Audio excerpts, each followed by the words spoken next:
selamat pagi, salam sejahtera bagi kita semua. Perkenalkan kami dari program Alih Jenjang NDU 2022 yang akan melaksanakan kegiatan wawancara di UD Mulia Farm bersama dengan Mas Beni dengan populasi total keseluruhan itu mencakup 8.000 ekor kurang lebih, kemudian dengan sistem kandang open house yang berlokasi di Bangsasari seperti itu. Kemudian perkenalkan, nama saya Dinda Wahyu Amalia. Saya Putri Mauwida Turjana.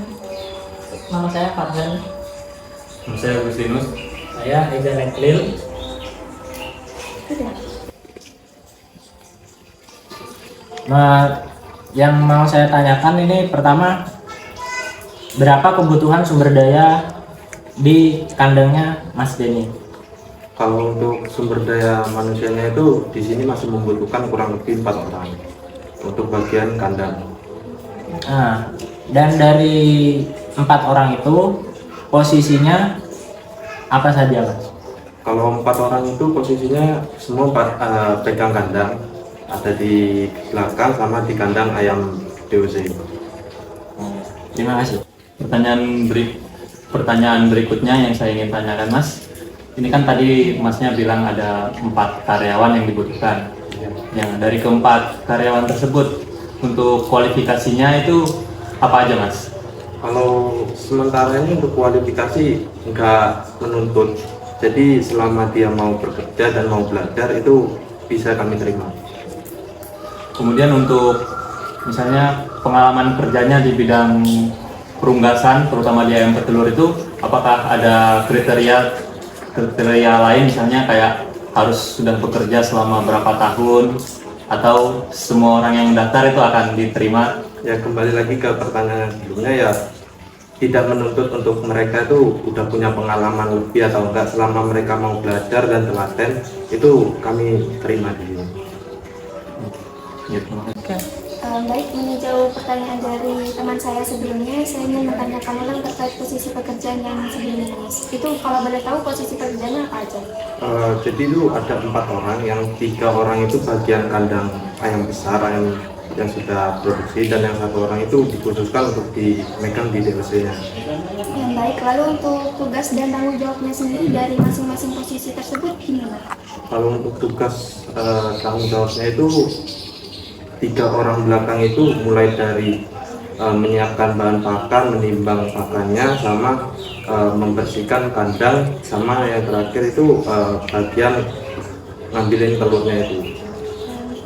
Baik, berarti antara dua posisi ini saling berkaitan antara satu sama lain. Iya. Jadi gini Mas, saya mau bertanya pertanyaan selanjutnya yaitu tentang DOC. Untuk persiapan kandang untuk DOC-nya ini seperti apa? Kalau untuk persiapan kandangnya itu mulai dari kita sanitasi kandangnya sebelum DOC masuk, terus sama pemberian kapur sebelum DOC masuk, dan penyiapan kayak sekamnya untuk ke bagian bawahnya nanti. Untuk proses pemberian pakan dan minumnya seperti apa Mas untuk DOC? Kalau untuk pemberian pakan dan minum itu setiap hari, kalau untuk pakan, kalau untuk minuman itu setiap hari dibersihkan untuk tempat minumnya. Kalau untuk pakan itu setiap nampan yang ada itu dibersihkan sebelum pemberian pakan berikutnya. Untuk yang ketiga yaitu untuk vaksin dan jenis dan langkahnya itu seperti apa kalau di sini? Kalau untuk vaksinasi itu sehari sebelum vaksinasi itu disemprot pakai desinfektan. Terus pada saat vaksinasi itu sistem vaksinnya itu menggunakan langsung diinjekkan pada ayamnya, pada DOC, lalu setelah itu diberikan vitamin. Untuk jenis vaksinnya itu ada lumayan banyak, ada MD Lasota, MDB, terus GIL juga. Sudah. Selanjutnya saya mau tanya juga, Mas, untuk di Mulia Farm ini ada aturan untuk seleksi DOC apa enggak? Apa semua DOC kita pelihara sampai kulit gitu? Apa? Kalau untuk seleksinya itu mungkin nanti pada saat DOC sudah mulai besar itu nanti dilihat, kalau misalnya ada yang kecil itu kita langsung potong, kita langsung gak dipakai lah intinya. Jadi ada proses gitu ya sebelum mau memelihara untuk pemilihan dewasa itu sudah dipisah gitu? Iya, sudah dipisah. Terus untuk pembuangan itu setelah dipisah itu dimusnahkan apa gimana kan Mas? Dimusnahkan. Dimusnahkan. Oh ya tidak salah. Ini kan kalau pulet itu ada berapa di sini kandangnya? Kalau pulet itu sementara pulet masih ada 2.000. Iya, masih pulet. Terus ini juga saya mau tanya untuk kerja itu sanitasinya bagaimana ya? Untuk kan nggak mungkin kan tiba-tiba masuk tanpa ada pembersihan dulu. Ya, kalau untuk orang luar sebenarnya itu tidak diperbolehkan masuk ke area kandang. Tapi kalau untuk anak kandangnya itu setiap harinya itu kita melakukan proses desinfektan sebelum masuk kandang. Kecuali pada saat ayam itu setelah divaksin, itu biasanya 3 hari tidak boleh ada desinfektan yang terkena ayam. Oh iya, kan yang saya dapat waktu pelajaran itu kan teorinya itu ngasih makan itu kan malam ya, malam coy. Lupa yang caranya itu 3 kali sehari. tiga kali sehari. Nah kalau di sini gimana, apa 2 kali sehari gitu? Itu untuk ayam layarnya yang besar atau DC. Ya layarnya. Kalau yang layarnya itu kita pakai 2 kali sehari. Jadi dalam 1 hari itu kan kalau nggak salah untuk pakan 110 gram. Jadi itu dibagi untuk 48%-nya pagi, 52%-nya untuk sore hari. Sore jam 1. Terus untuk limbahnya itu dikelola sendiri apa ada yang menampung, ada pengepul? Kalau untuk limbah sementara belum terjamah sama Belum ada sekali. solusi. Cuma ada yang kadang ada tetangga atau pengepul itu yang ambil. Berapa Mas nominalnya? Itu nggak gratis apa? dijual. Oh nggak dijual, gratis. Oh ya, untuk sistem panennya nih bagaimana? Apa ada kriteria khusus untuk telur, bobot telur gitu bentuknya?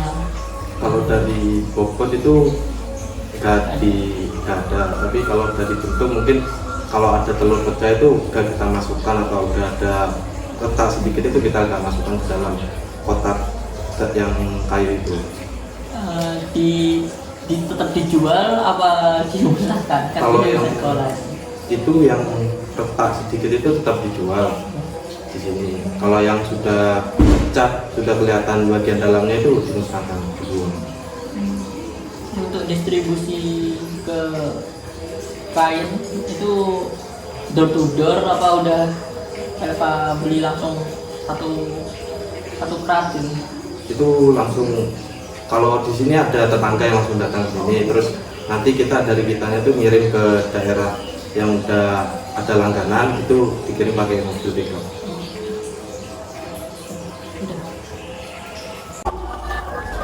Sekarang saya berada di kandang Mas Denny. Mas, kalau boleh tahu ini peternakannya dimulai dari tahun berapa, Mas? Kalau ini mulai pertama buat itu tahun 2011, terus ayam masuk itu di tahun 2012. Untuk awal masuk ayamnya itu sudah langsung 8.000 ekor atau masih bertahap gitu, Mas? Tahap pertama itu untuk awal itu masih 2.000 ekor waktu awal pembuatan kandang ini. Untuk pakannya, ini kan ada pakannya jagung. Ini dibeli dari toko atau langsung dari petani langsung? Dari pedagang. Dari pedagang. Terima kasih, Mas. Tadi kan jagungnya dibeli dari pedagang, Mas. Untuk pakannya sendiri ada pakan dari toko pabrikan gitu? Kalau dari pabrikan itu konsentratnya aja. Alhamdulillah. Kalau pakai pakan dari toko langsung semua tanpa ada jagung dari pedagang, apakah kurang bagus, Mas, untuk ayam-ayam di sini? Kalau di sini kebetulan lebih bagus pakai pakan yang itu, yang kita campur sendiri daripada pakan pabrikan langsung. Untuk harganya bagaimana, Mas? Apakah lebih murah atau lebih mahal? Kalau harga, kalau sekarang ini karena harga jagung lagi naik, itu pakan yang buat sendiri jauh lebih mahal daripada pakan langsung jadi. Terima kasih, Mas.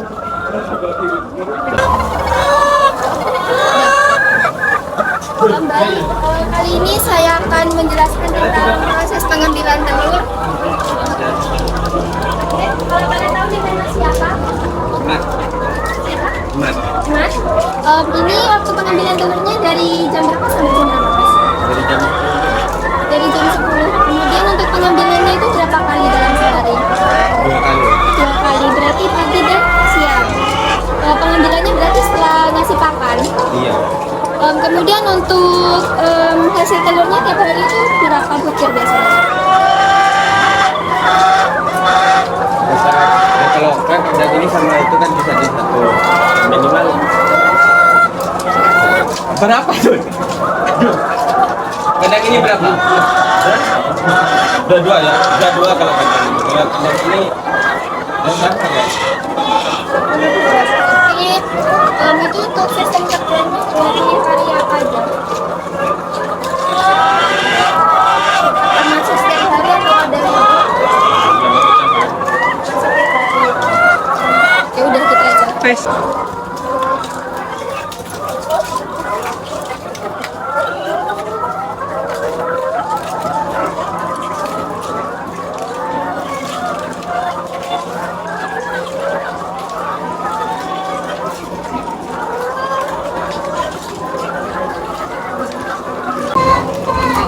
Sudah dia. Seperti yang terlihat sekarang bahwa kandangnya itu menggunakan sistem open house dengan kandang baterai menggunakan bambu, dan untuk gentengnya sendiri terbuat dari asbes dengan tipe semi monitor. Dan untuk kipasnya sendiri menggunakan kipas angin manual yang tidak menggunakan blower seperti itu. Terima kasih. Ada alat penggilingannya. Oke, jadi saya di sini sudah ada di lokasi gudang pakannya, lebih tepatnya. Jadi di sini ada alat untuk proses pencampuran pakan. Di sini namanya ini mixer. Kemudian di sini ada penempatan atau susunan pakan sesuai dengan ininya, kandungan nutrisinya. Ada jagung, kemudian di sini juga ada jagung yang sudah digiling. Nah, kemudian di sini juga ada bekatul mungkin ya teman-teman. Nah, oke. Baik teman-teman, mungkin sekian akhir dari kegiatan wawancara kami hari ini. Kami mengucapkan banyak terima kasih kepada Mas Denny yang sudah menyempatkan waktunya untuk kami wawancarai di hari Minggu ini atau biasanya weekend. Terima kasih, kurang lebihnya kami mohon maaf apabila ada salah kata. Wassalamualaikum warahmatullahi wabarakatuh. Dadah.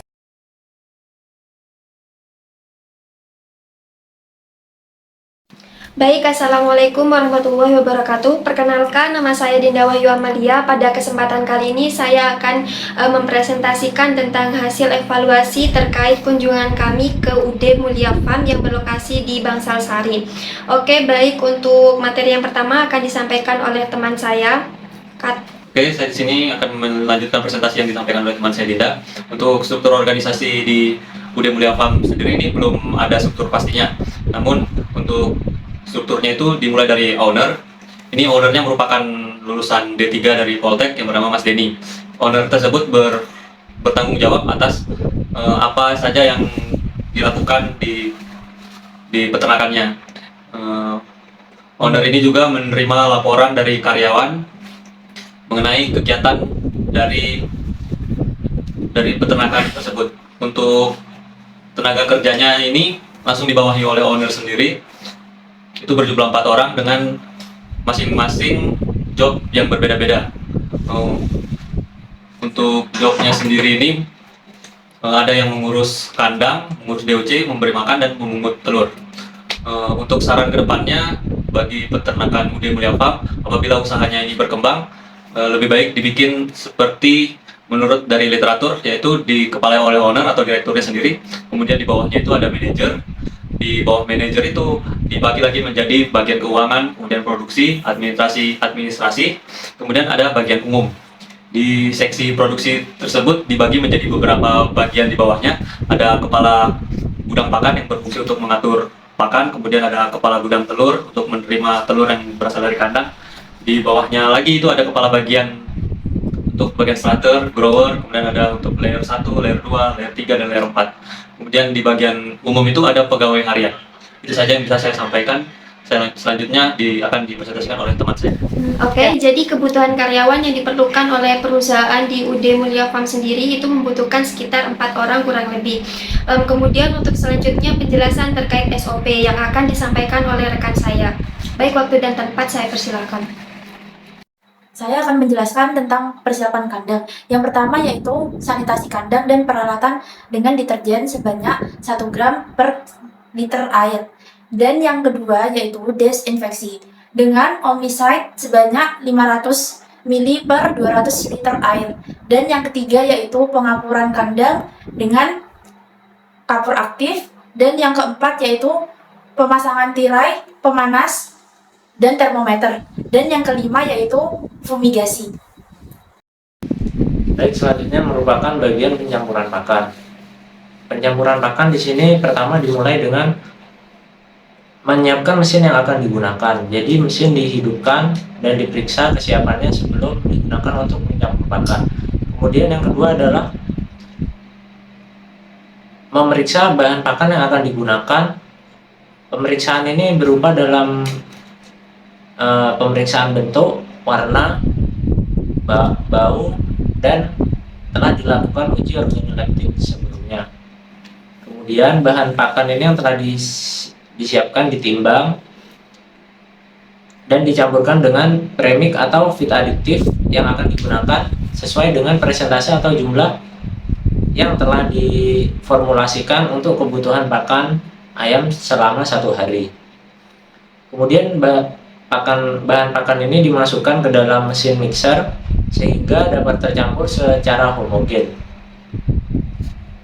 Kemudian pakan yang telah tercampur dimasukkan ke dalam karung ukuran 50 kg.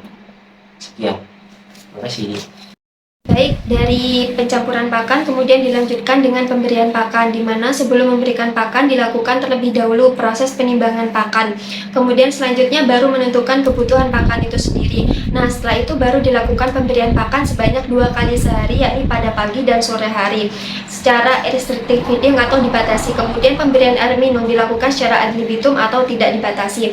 Kemudian selanjutnya pakan yang masuk dan keluar yang diberikan kepada ternak itu dicatat pada recording harian untuk meninjau seperti stock of name untuk pakan sendiri.